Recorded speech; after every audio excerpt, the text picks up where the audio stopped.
పిల్లల్ని విద్యాబుద్ధులు నేర్చుకొని గొప్పోళ్ళై ఉద్యోగాలు చేస్తూ మంచిగా బతకాలని బల్లెకి పంపుతూ ఉంటాం. కానీ బల్లె కన్న బిడ్డల లెక్క చూసుకోవాల్సిన బడిపంతులు పుస్తకంలో ఉన్న పాఠాలు చెప్పకుండా ఇక ప్రేమ పాఠాలు నేర్పుతున్నాడు. పిల్లల్ని ఏదిస్తున్నాడట. మరి గంత గొప్ప పనులు చేసే మోతవారు ఎవ్వరు అని అనుకుంటురులే. అది ఏడ జరిగింది తెలుసుకోవాలని ఉన్నది కదా. వీడియో చూసేయిర్రి.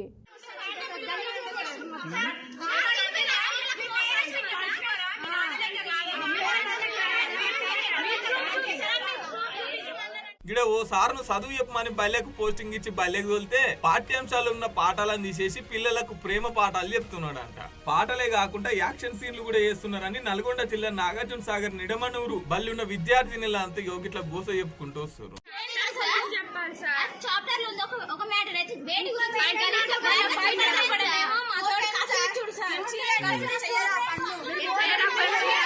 ఆయన సోషల్ సబ్జెక్టు బోధించమంటే సైన్స్ సబ్జెక్టు బోధిస్తుండు. ఇంతమంది పిల్లల ఉసురు పోసుకుంటున్నగా ఉత్తమ ఉపాధ్యాయుని పేరు ఆంజనేయులంట. సర్కార్ నెలకు జీతం ఇచ్చి బల్లె పోయి పిల్లలకు చదువు చెప్పమంటే ఇగో పిల్లలందరినీ గిట్ల వేధిస్తున్నాడంట. అందుకనే పిల్లల తల్లిదండ్రులు ఇలా పంచాయతీకి దిగిరు బల్లె. ఆ రాయరంకులోడు ఈ పిల్లల్ని ఎట్లా వేధిస్తున్నాడో ఇగో వీళ్ళే చెప్తారు. ఇనురి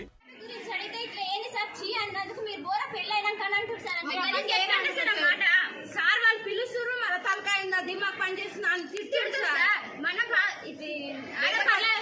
తప్పు పడ్డదని పోతే ఎందుకు వచ్చిన తిక్కలమే మెంటల్ అని తిట్టిరంటే అవ్వా అవ్వా అవ్వా అవ్వా అవ్వా ఎటుపోతుంది ఈ సమాజం. కన్న తండ్రి లెక్క పిల్లలకు పాఠాలు నేర్పి విద్యాబుద్ధులు నేర్పి రేపు సమాజంలో గొప్ప ప్రయోజకురాలుగా తీర్చిదిద్దే సారే గిసొంటి అనకూడని మాటలు డేటింగ్ యాప్ల గురించి, ప్రెగ్నెంట్ల గురించి, లవ్ స్టోరీల గురించి పుట్టుమచ్చలు చూపి అనుకుంటా అమ్మాయిలను వెనుక నుంచి టచ్ చేస్తుందట. సరస్వతి నిలయాలలో కూడా ఆడపిల్లలకు రక్షణ లేదంటే ఇంకేడుంటది చెప్పురి. చెడు తొవ్వలు తొక్కకుండా కాపాడాల్సిన సారే చెడు తొవ్వలు తొక్కుతుండంటే ఏమనాలి? నేను పోలీసులు ఎమ్మటే సుమాటోగా ఈ కేసును తీసుకొని వాడి ఏడున్నా దొరకబట్టి లోపలేయాలని కోరుతున్నారు ఈ ముచ్చట తెలిసిన పబ్లిక్.